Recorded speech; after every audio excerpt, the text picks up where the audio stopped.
In order to embark on our Angular journey, I'm going to need Node.js. So let's go ahead and get that now.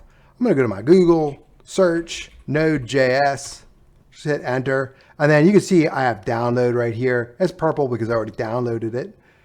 That's all right. We'll go through the motions. So we have our downloads page. I have a Windows installer. I'm going to click on that. It's an MSI file. All right, and that's going to download, and we'll have the option to open it up. There we go. There's our open file. Click on that. And I already have it installed, so it's going to detect that. You're going to have a slightly different, but you'll still be able to figure out what's going on. Just follow these.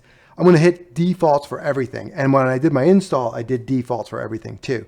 So we hit next. I have change, repair, and remove. You're going to have something for install. I'll just hit change.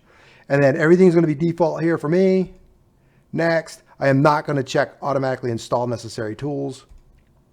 And then I can do my change. There we go.